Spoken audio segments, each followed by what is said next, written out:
right, I'm ready when you are. Could you please clip the mic to your shirt? Oh, I thought these days people just hold it like this. That's how everyone does it on YouTube now. Especially the ones who watch Dumb and Dumber on repeat. No, a clip-on mic is meant to be clipped on, as the name suggests. Done. Where should I start? Just describe in your own words how it was. Oh, I'm convinced it was the color of the fixed ropes. Mike should never have used white ones. Even the Sherpas warned him. When we came down from the summit, we just couldn't find them anymore in the snow. And when the weather turned... Sorry, what are you talking about? About our Choyo climb.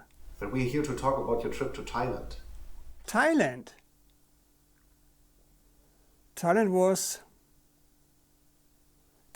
awesome. Thailand, the land of smiles, where the people's DNA has twice as much hospitality genes than anywhere else in the world. Where dreamlike beaches chase away sleep apnea and magnificent temples even make hardened agnostics pause and think. Where should I begin? With the delicious food, the crystal clear water, the picturesque sunsets? I suppose the best place to start is down at the bottom left. Koh Lipe.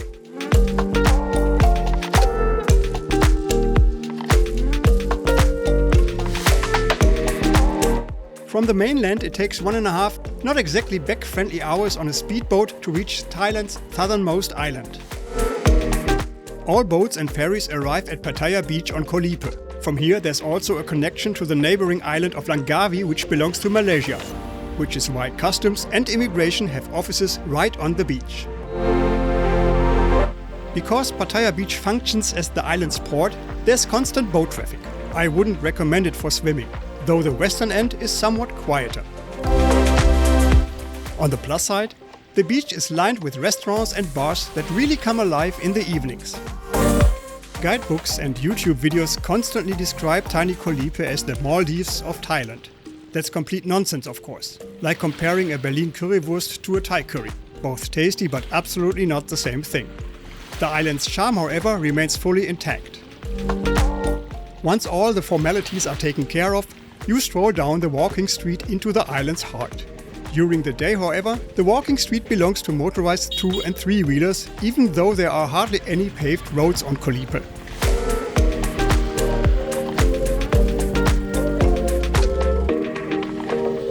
Next to bars, restaurants and dive schools, you'll find more or less well-stocked shops that cater to every tourist's whim.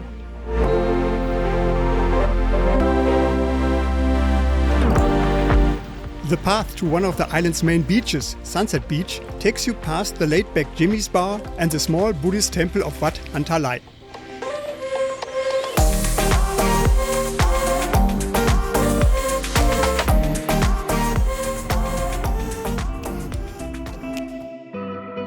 Sunset Beach lies in the northwest of Koh Lipe and can be described as unspoiled. No bars, no crowds, just peace and some solid snorkeling spots.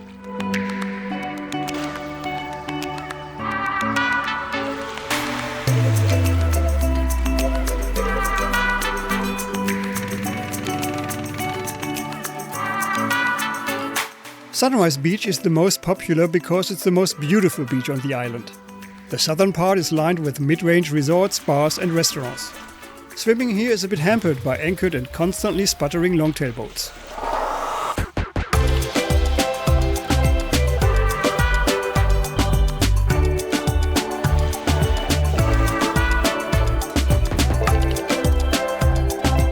Things calm down north of the island school with its spectacularly located sports field.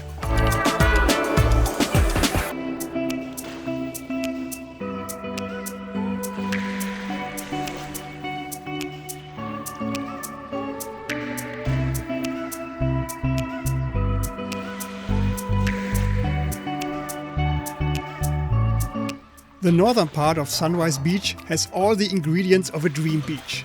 Fine, flower-soft white sand, turquoise water, and an epic view of the neighboring island Koh Kradan.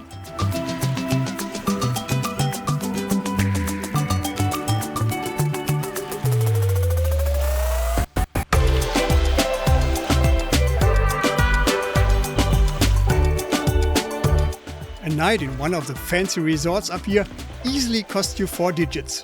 Euros, not baht. The beach, luckily, is free for everyone.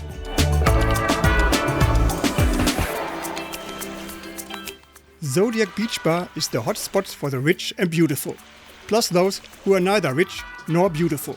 Prices are reasonable and the chill atmosphere is included free of charge.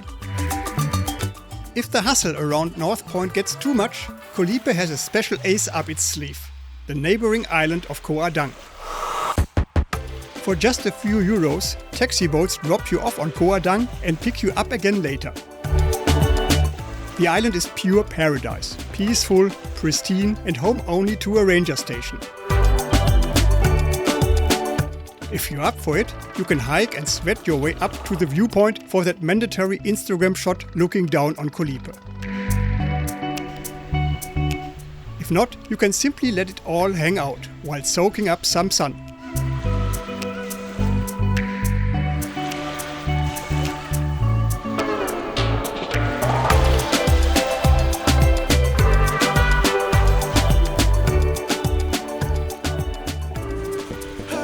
But no matter how you spend your day, at dusk everyone who isn't immobilized by sunburn, heartstroke or flush handcuffs attached to the hotel bed makes their pilgrimage to the North Point to admire the sunset.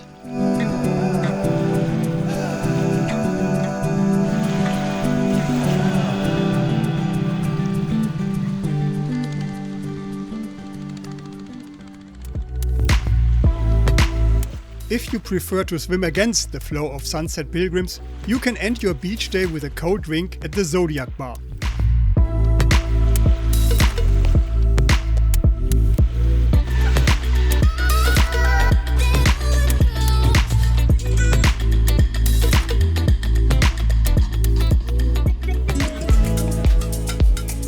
In the evening, Walking Street finally lives up to its name. Instead of scooters and tuk-tuks, flip-flops cruise up and down the asphalt.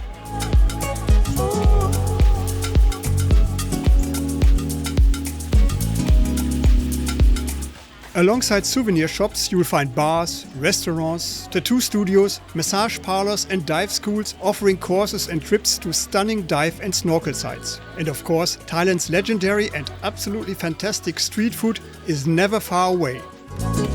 And dear tourists, showing respect to the locals, some of whom are Muslim, never hurts. In my opinion, that includes your clothing. Bikini and swim shorts belong at the beach or pool. Or do you go grocery shopping in Speedos at home?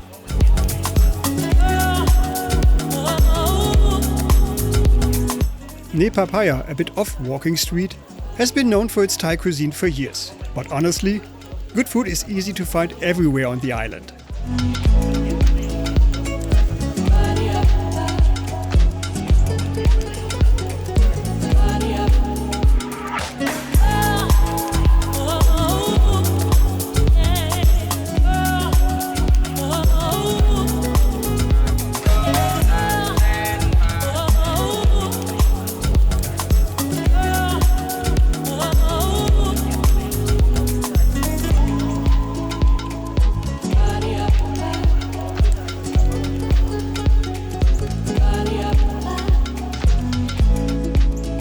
You can end your evening in maximum relaxation with a fire show and a cocktail on Pattaya Beach.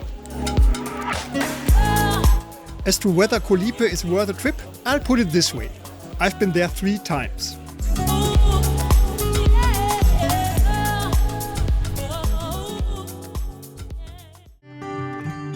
From the small island of Koh Lipe, the journey continues to the even smaller Koh Kradan, just about 4 kilometers long and no more than 800 meters wide.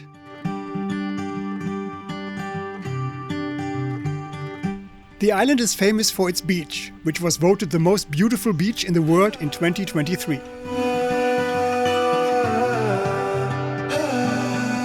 There are no roads here, only a long beach, behind which you will find a campsite and a handful of resorts.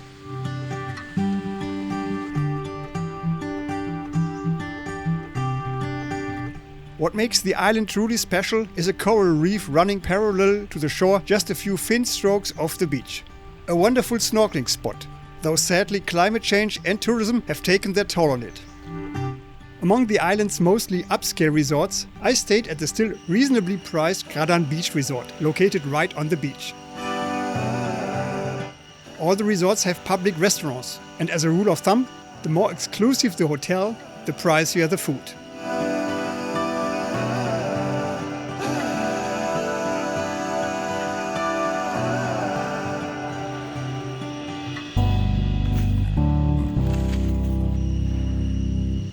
There's also a tiny supermarket and a small cafe.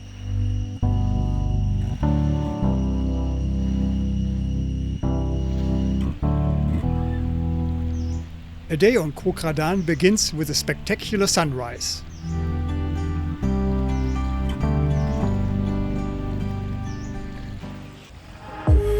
The beach's international award, however, means that peace and quiet fade by late morning, when day trippers arrive to explore the island for a few hours.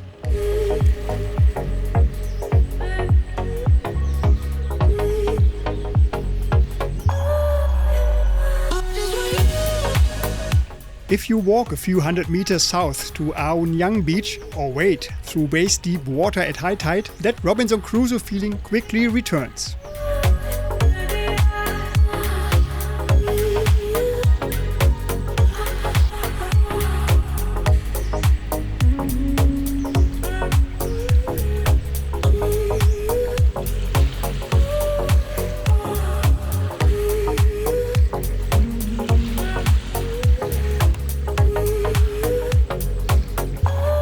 Those willing to give up a bit of comfort, air conditioning and 24-hour electricity can find affordable accommodation at the Aoyang Resort. Otherwise, I follow the wisdom of the Chinese philosopher Zhuangzi, who said, "When there's nothing to do, do nothing."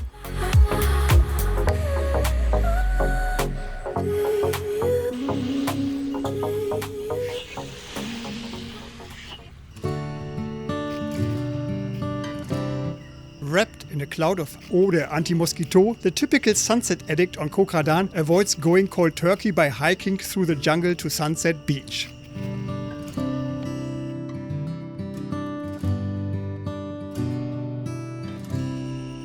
Halfway there you pass a forgotten paradise, Paradise Lost, a simple resort with a modest, inexpensive and good restaurant.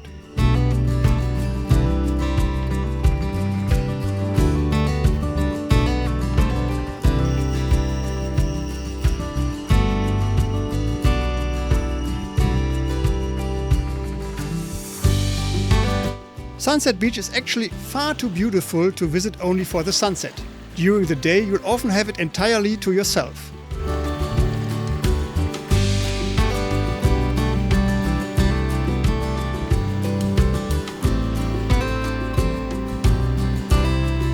Toasting the sunset here with a glass of wine or a cold beer feels almost magical. More than one marriage proposal has been joyfully accepted here or tearfully declined.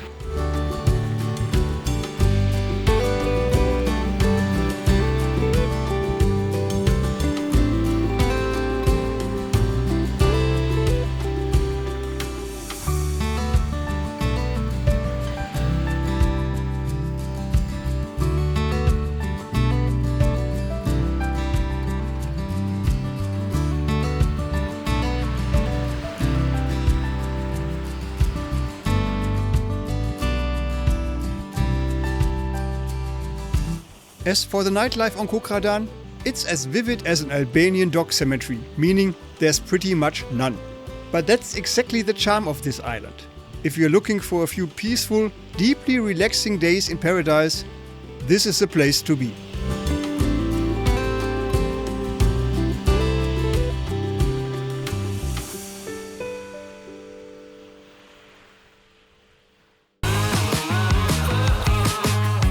And on we go, heading north, from the peaceful little island of Koh Kradan to Railay, one of the tourist hotspots in all of Thailand.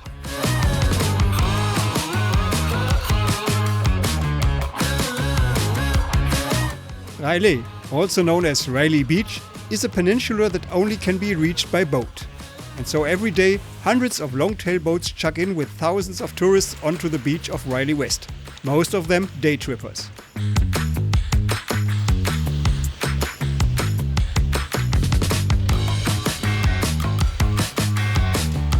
Nestled between dramatic limestone cliffs, the setting of the beach is certainly impressive. But for a relaxing beach day, it wouldn't be my first choice because of all the hustle and bustle. To me, all of Railay, Walking Street included, felt a bit like a tropical amusement park. Every square inch is dedicated to tourism, especially day tourism. Railay has roughly as much in common with a dreamy fishing village as a rattling longtail boat has with a Venetian gondola. But hey, the concept works. People love it. And to be fair, the food is excellent everywhere and you're blissfully spared from German party music blaring from loudspeakers.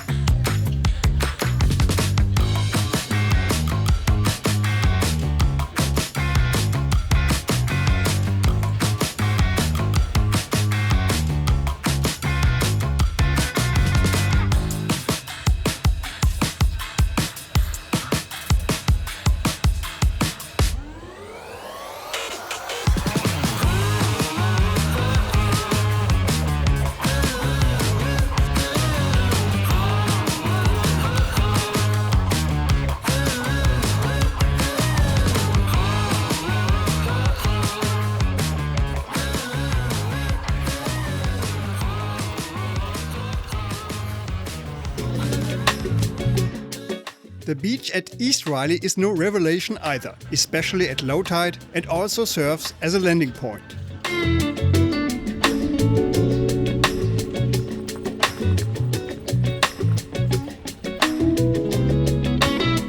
But from here an impressive path winds its way beneath serial rock formations toward one of Thailand's most famous beaches, Phra Nang Beach.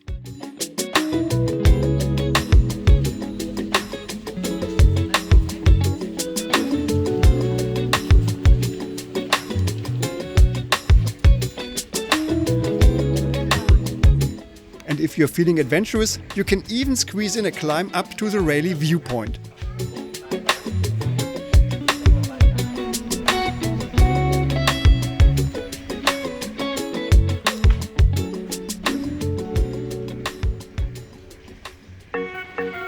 Phra Nang Beach literally means Beach of Princess Phra Nang. Personally, I'd vote for the name Beach on the Rocks. The place feels like the set of a jaw-dropping fantasy movie. And you're absolutely not the only one thinking that.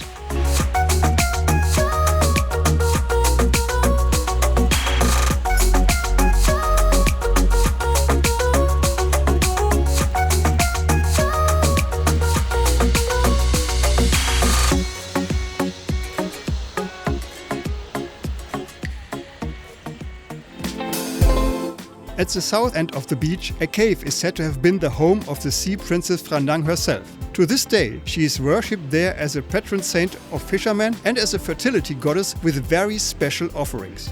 And yes, your eyes are not deceiving you.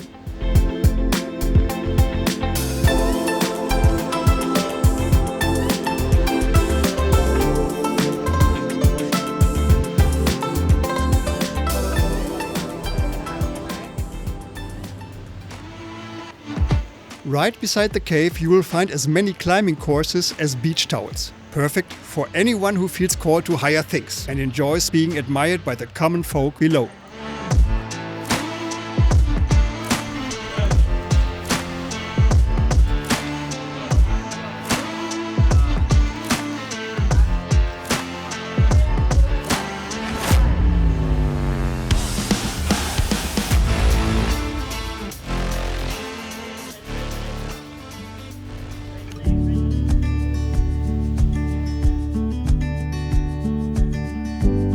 A path from West Railay leads to yet another beach, Tonsai Beach.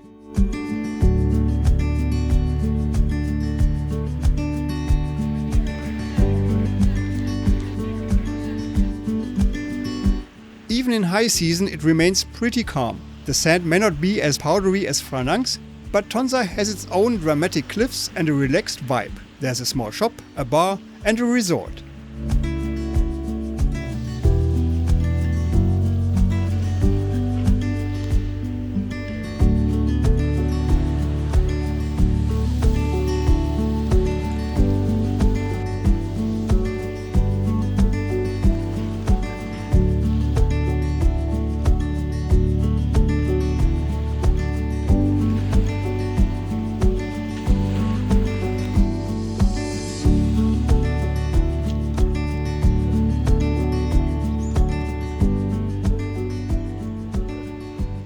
Tonsa is actually very laid back.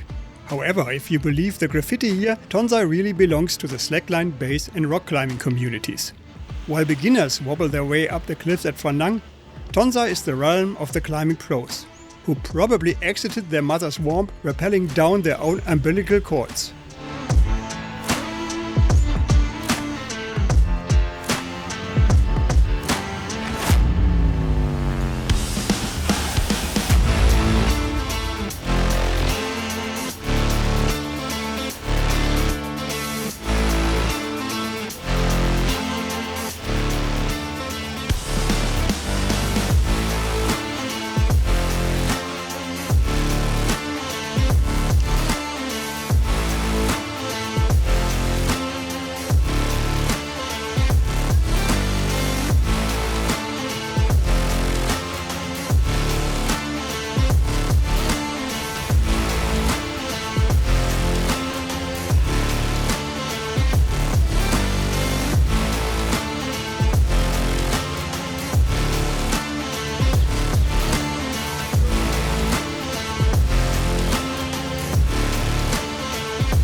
In the late afternoon, the great Railay cattle drive begins.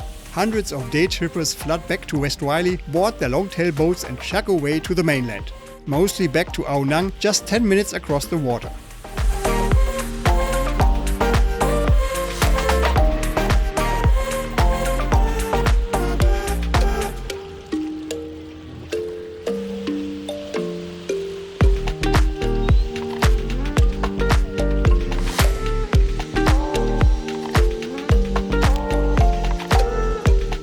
Those staying in one of Railay's often quite fancy hotels usually spend the evening on Walking Street. It's a great place to wander, shop and enjoy fantastic food.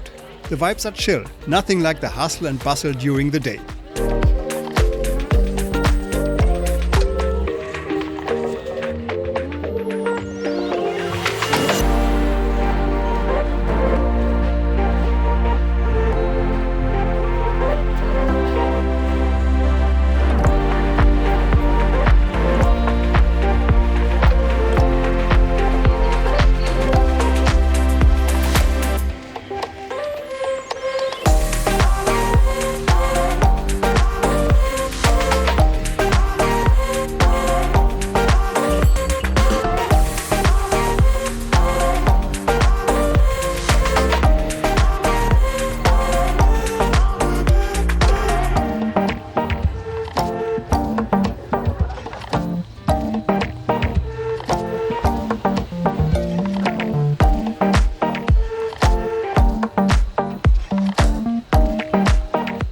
So the question remains, is Railay Beach worth a visit? I'd say yes and no. My recommendation? Spend 1 or 2 nights in Railay and enjoy the truly stunning Phra Nang beach in the mornings and evenings without the hordes of day tourists. And anyone taking the boat over from Ao Nang for a day should be aware that they're essentially signing up for a trip into an amusement park.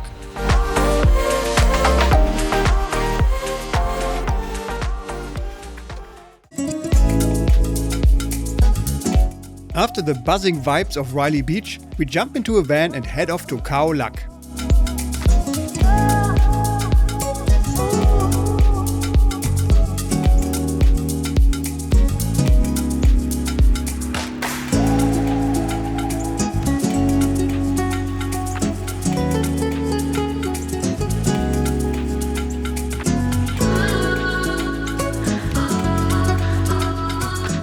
Khao Lak is mostly a hotspot for package tourists. Most hotels and resorts range from mid-range to luxury.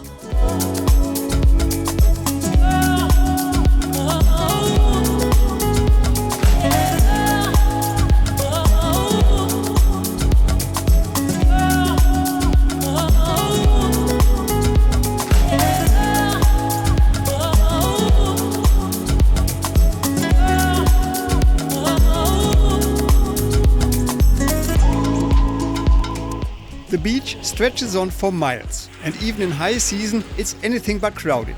Even the occasional bed investments kind of blend into the background.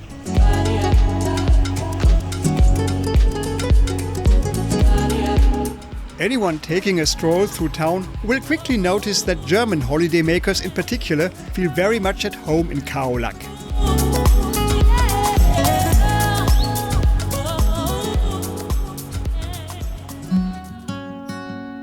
The 2004 tsunami hit Khao Lak harder than any other place in Thailand. Today museums and a memorial site commemorate the tragedy. Officially, around 4,000 people died here, including roughly 1,000 tourists. However, because many unregistered workers from Myanmar were living there at the time, unofficial estimates put the death toll at over 10,000.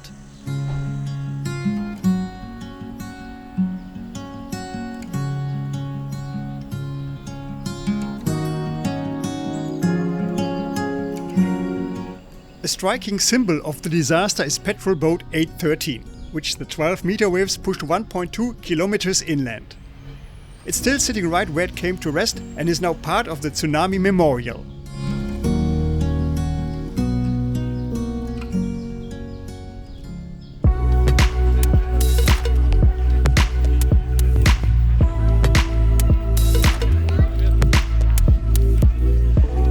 A visit to the Bang Nyang market in the evening is basically on every Khao Lak to-do list. From souvenirs and trinkets to brand name items you probably don't want customs to take a closer look at. There's plenty here to make all bargain lovers' hearts skip a beat.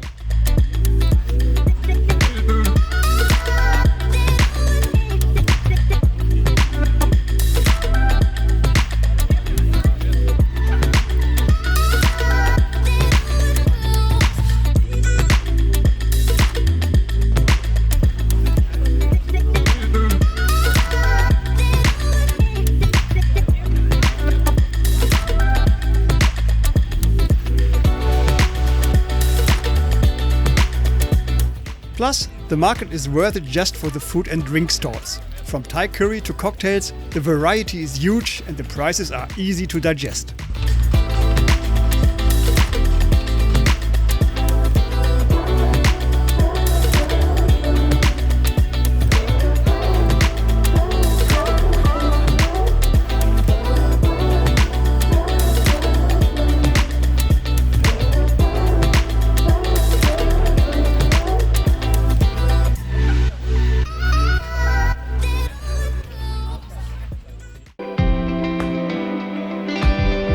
From Khao Lak, it's about 80 miles to Khao Lan Lake in Khao Sok National Park.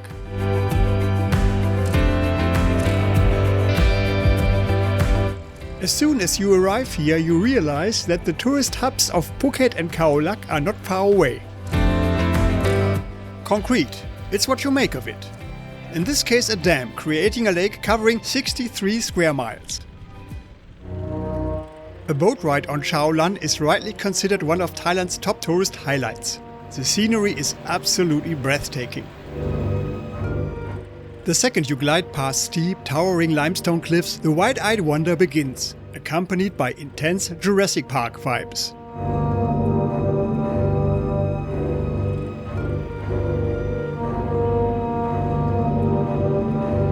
The jungle around the lake is home to elephants, bears and leopards. Even tigers have been spotted here.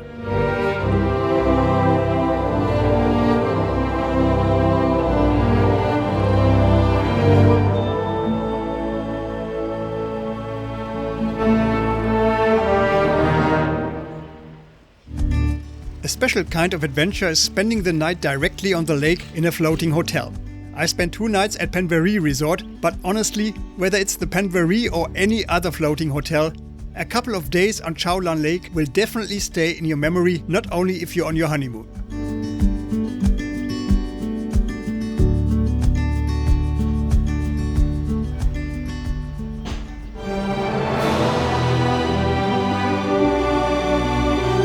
In the early evening it was time to insert empty memory cards and get the big orchestra playing again. We set off for a sunset cruise.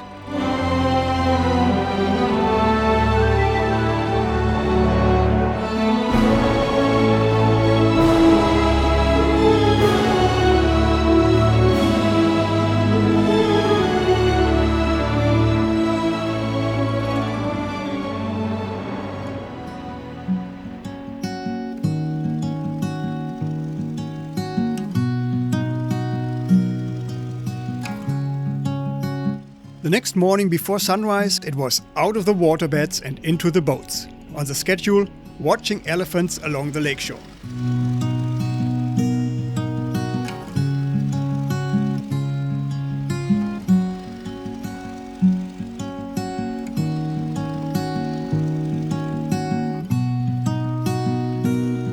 Aside from suspiciously rustling bushes, not a single trunk in sight. But cruising across Khao Lak made up for just about any wildlife no-show.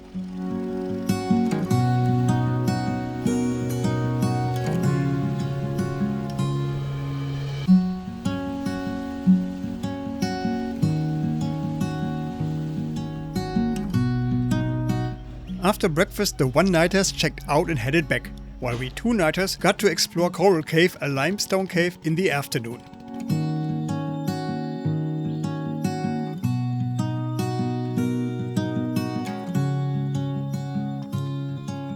This included a short jungle trek and a raft ride to the cave entrance.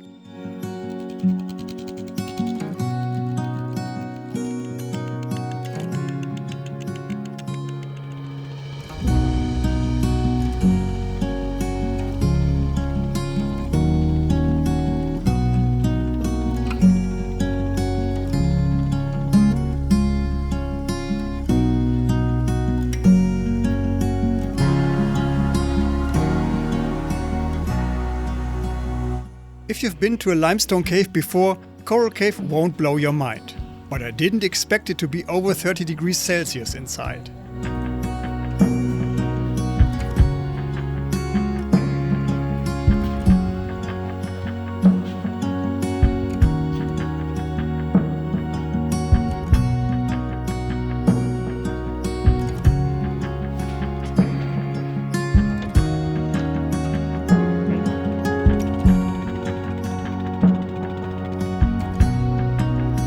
The next morning it was time for me to say goodbye as well.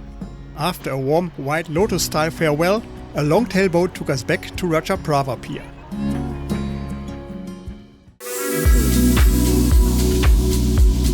My journey continued from the mainland to the Surin Islands, a tropical paradise.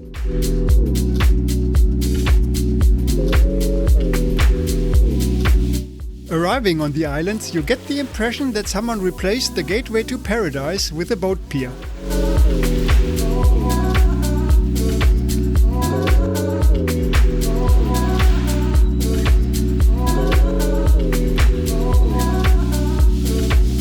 A short jungle path leads to Phayam Beach, the showcase beach of the main island Koh Lipe, and it's almost always empty.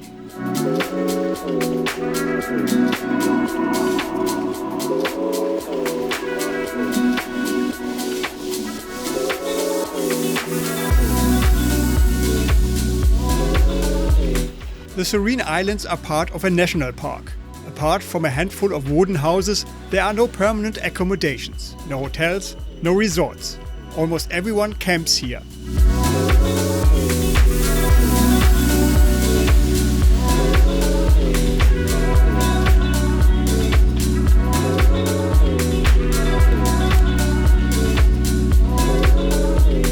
Private tour operators from the mainland have a set number of tents ready for their guests. However, you can also book a campsite privately through the Thai National Park Authority. It's a bit of a challenge, but significantly cheaper.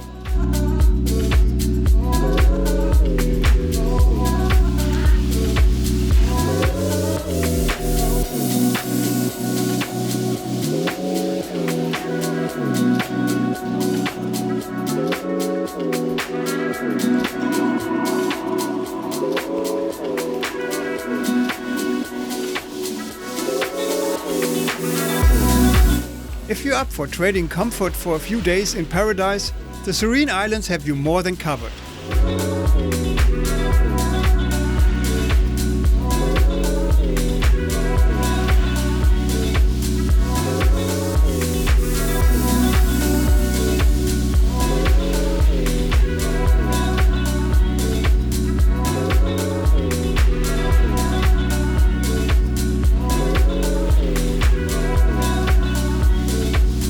When you look at photos like these, you'd think people come here because of the beaches.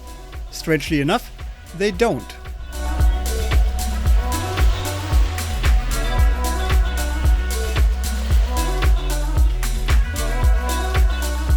The real stars are underwater.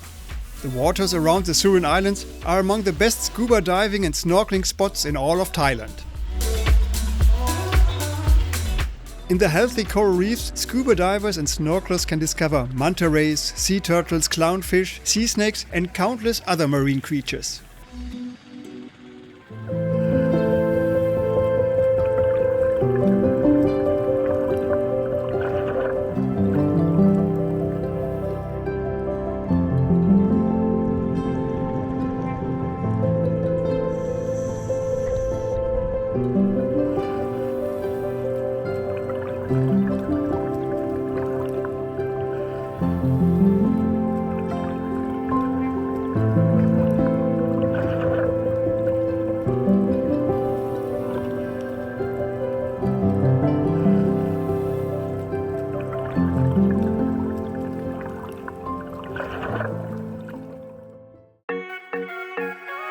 My next destination was the island of Koh Phayam, near the border with Myanmar.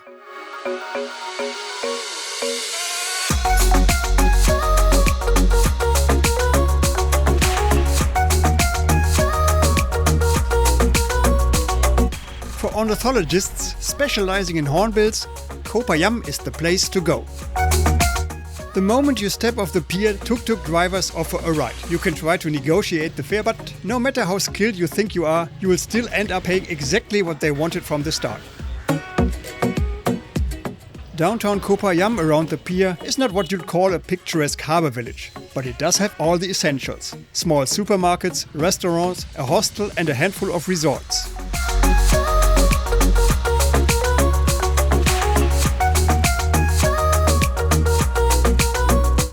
Because the island boasts more than 500 yards of actual asphalt, the unwritten law demands that every tourist, with a driver license or not, must rent a scooter to buzz around the island without experience, without insurance, and of course without a helmet.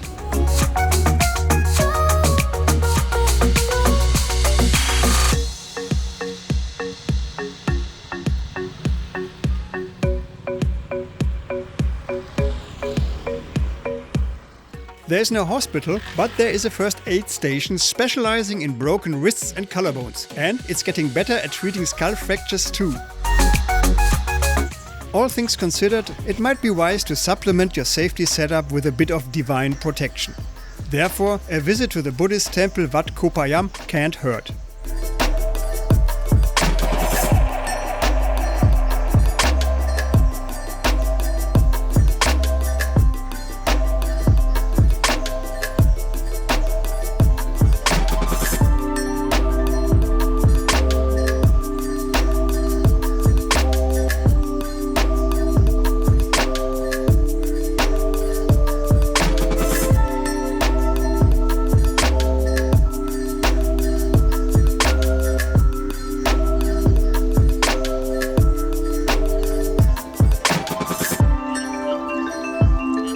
Once spiritually reinforced, it's time for the beach.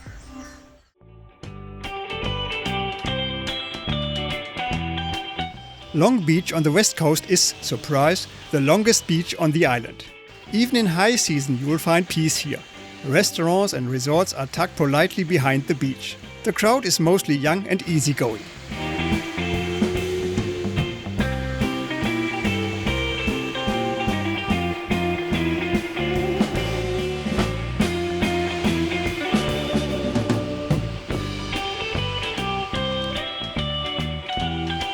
There's even a surf school, though Californians refer to it as a surf kindergarten.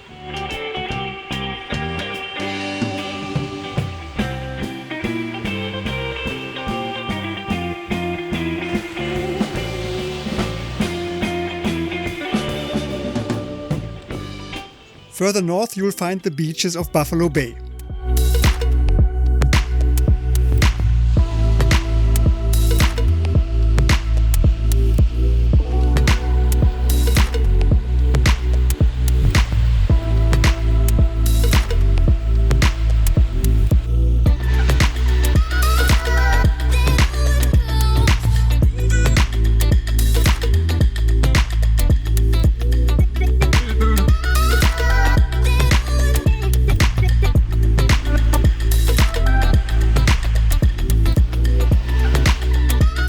In the northern part of the bay there are plenty of simple to mid-range resorts, bars and restaurants. Beach life is livelier here and the crowd a bit older. Lots of families too.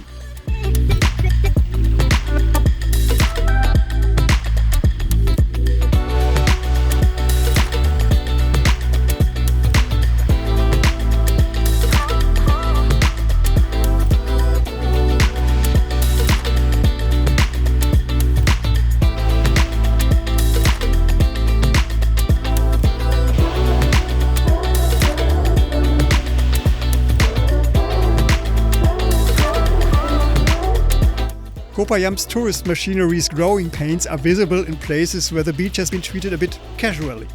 Let's call it undercurated. At the southern end of Buffalo Bay lies a small settlement of sea nomads, selling souvenirs and renting kayaks for mangrove explorations, trying to secure at least a small slice of the tourism cake.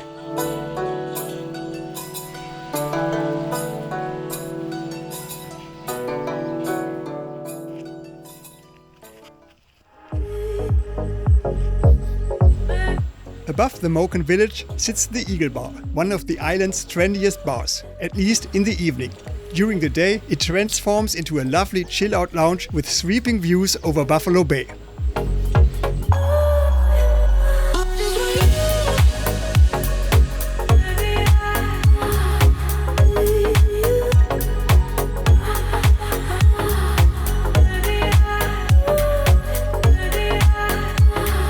Speaking of bars, the legendary hippie bar on the northern end of Buffalo Bay is famous far beyond Koh Phayam, supposedly built entirely from driftwood.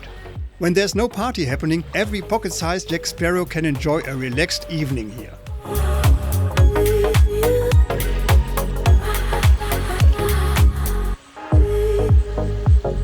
At sunset, with a generous dose of faith in the structural calculations of its builders, the Rock Bar, also in the northern part of Buffalo Bay, was my personal place to be.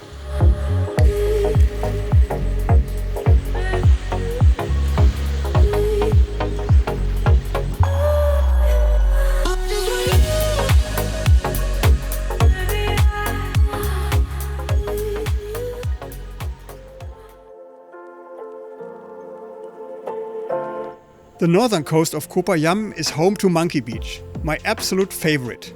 Because you can reach it only on foot, hardly anyone ever shows up in this little paradise.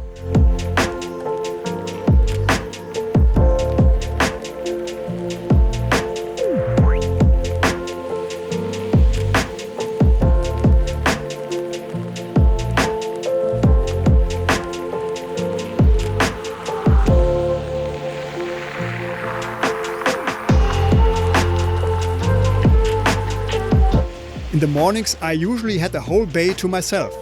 There are no bars, no shops, and you can only camp wild among the remains of a resort that didn't survive its first monsoon.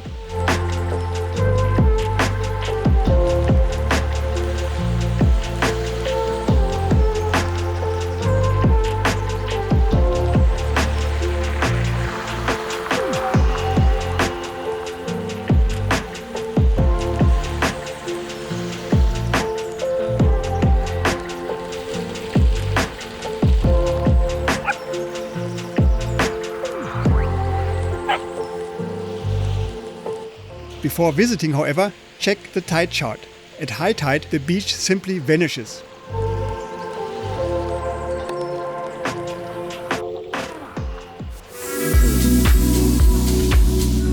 As for nightlife, the island offers dozens of bars and restaurants, and every night a different place throws a party.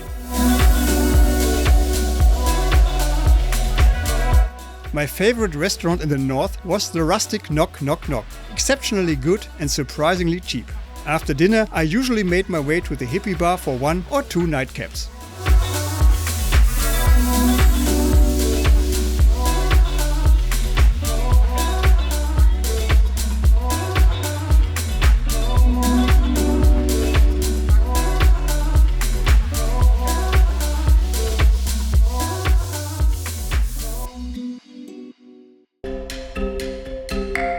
From Koh Phayam, the trip heads to its final stop, Bangkok, home to more than 14 million people.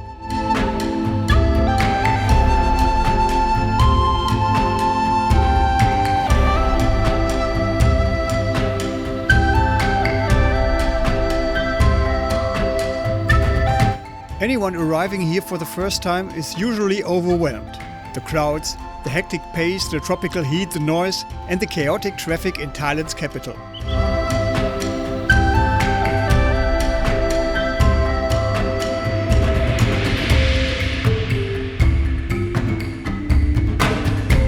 But once the initial shock wears off, you have negotiated your first taxi fare, you are proudly holding your first subway token, it doesn't take long before you start soaking up and enjoying Bangkok and its contrasts.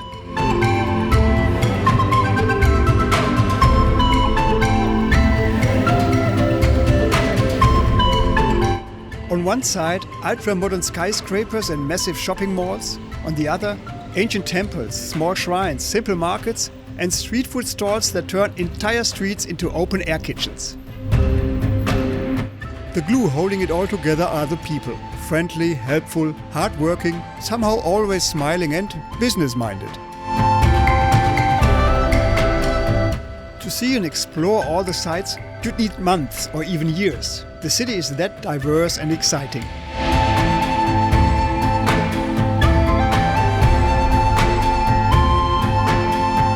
One more thing.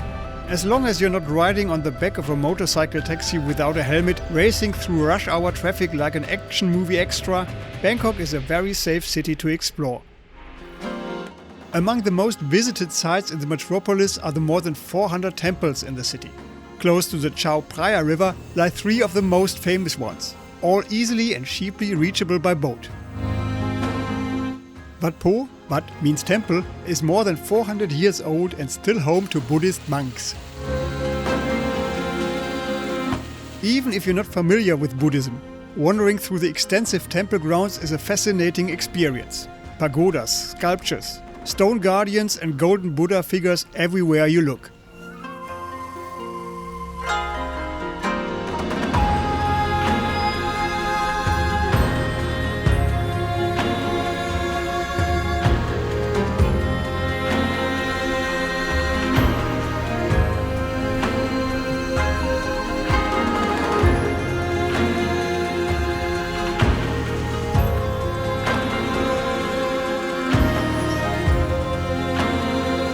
But what literally knocks the shoes off every visitor is the gilded statue of the reclining Buddha, 46 meters long and 16 meters high.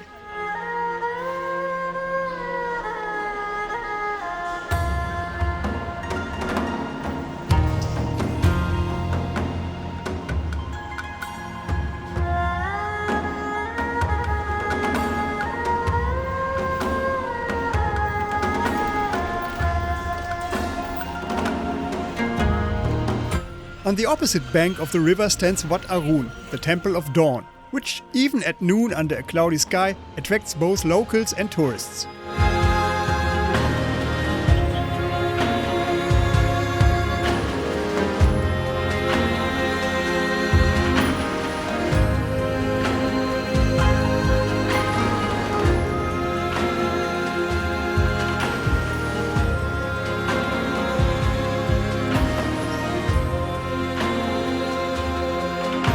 The main temple tower, or prang, rises 86 meters high.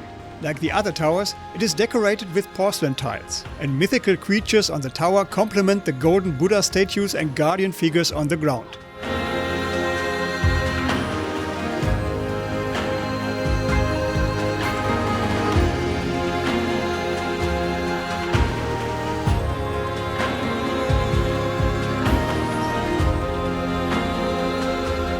Many young Thais and plenty of tourists use Wat Arun as a photo shoot location, often wearing beautiful traditional Thai clothing that can be rented.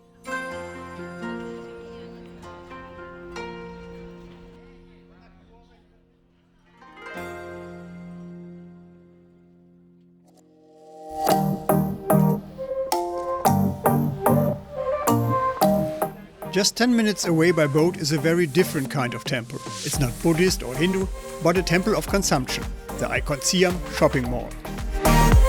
Of all the malls in Bangkok, and there are many, the Icon Siam is the most impressive, with the construction costing 1.3 billion euros. In over 500 shops and more than 100 restaurants spread across more than 5.6 million square feet of retail space, salespeople smile the money straight out of your wallet or off your credit card.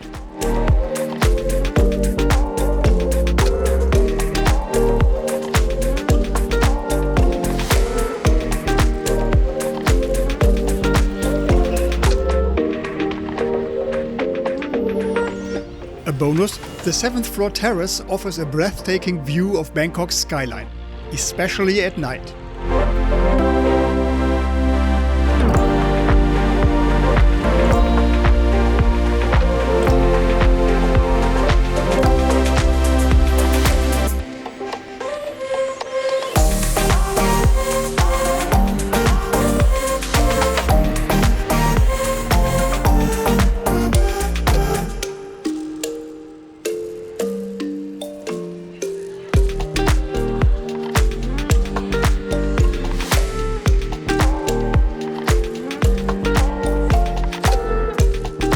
Aside from human donor organs and hot air balloons shaped like ladyboys, there's nothing you can't find here. Though I can't fully confirm the balloon part. Maseratis, of course, can be gift wrapped on request. Even if your credit card is already begging for mercy at the end of your Thailand trip, a visit to the Icon Siam is worth it. The huge food court still offers a few bargains to treat your appetite and maybe a curry or two.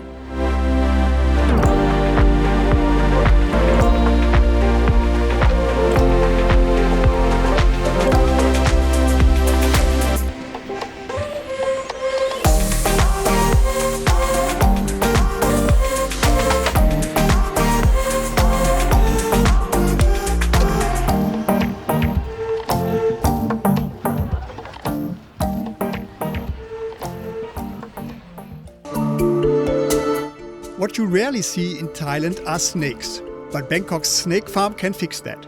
The Thai Red Cross extracts venom here for anti-serums, and visitors learn where, for example, king cobras live. Short answer, everywhere, even on the smallest islands.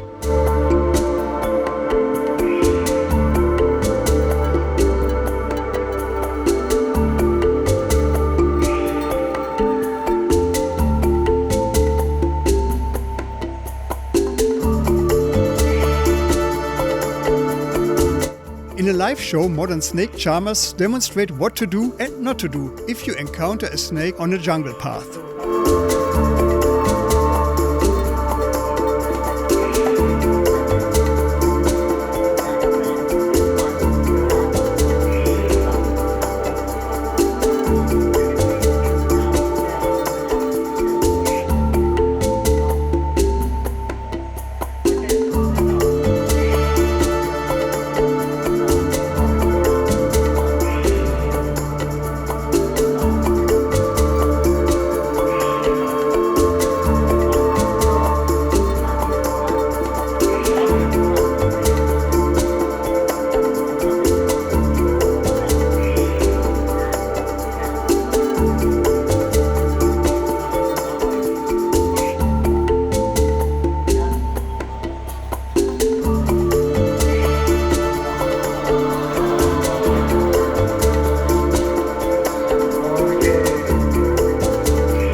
Of all Bangkok's parks, Lumpini Park is the best known.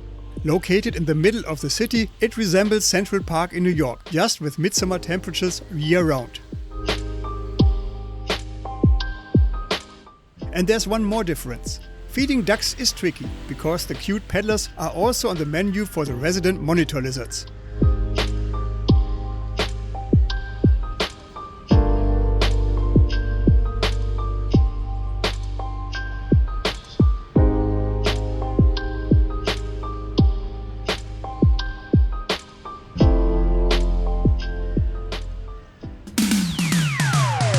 Now to the nightlife.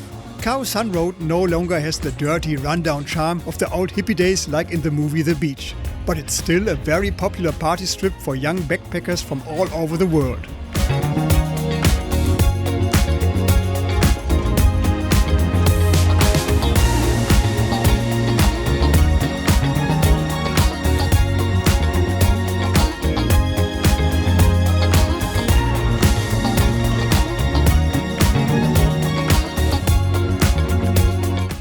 beer from buckets, laughing gas from cartridges, and weed from the counter. The perfect recipe for a blackout and a hangover that easily makes your personal all-time top 3.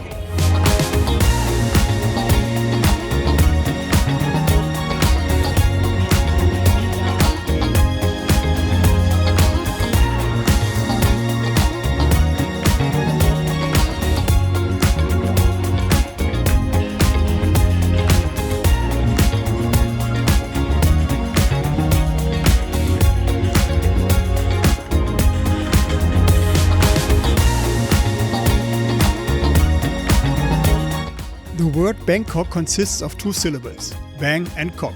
Nomen est omen. So of course the city has some very red light districts, like Soi Cowboy, where ladies and ladyboys politely but firmly request that you don't film.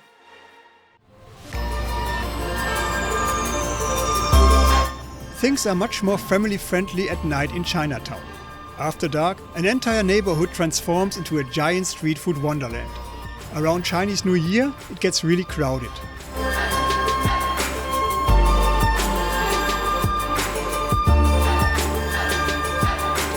Countless restaurants and street food stalls offer their delicacies here, along with souvenir stands and fish spas where tiny fish nibble your feet clean.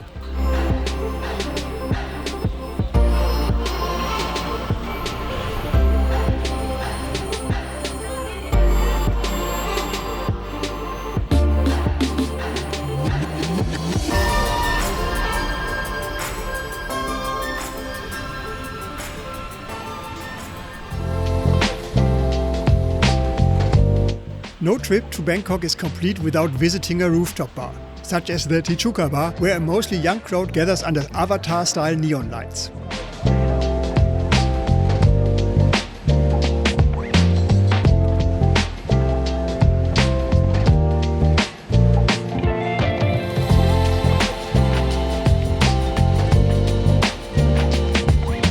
The Moon Bar on top of the Banyan Tree Hotel ranks itself among the top 10 rooftop bars worldwide. The atmosphere is more exclusive. The cocktail menu spans several impressive pages and the food is as exquisite as the view from the 61st floor.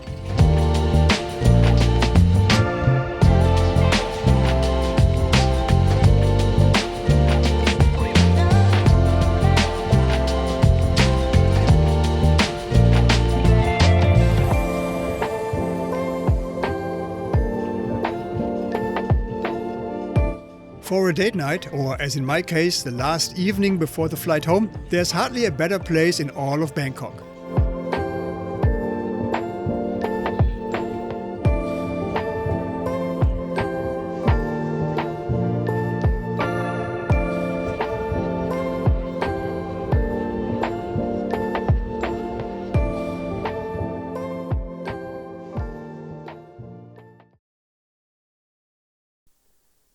So how was I? Are you happy with it?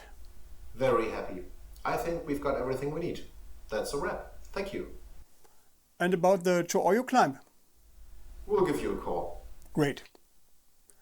There's so much to tell.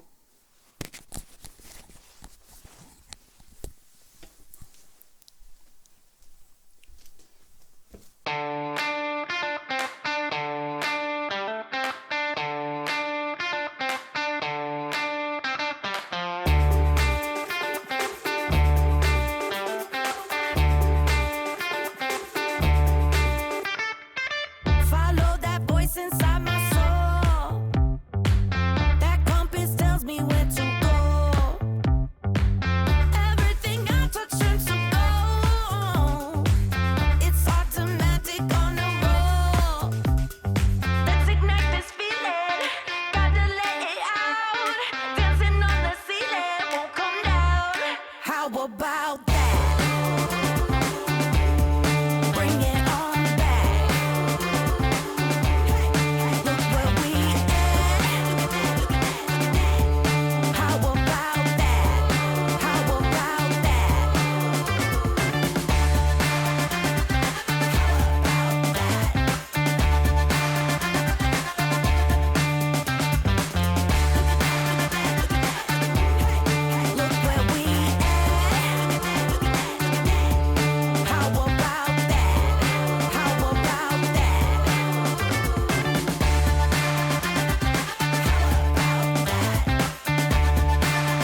city.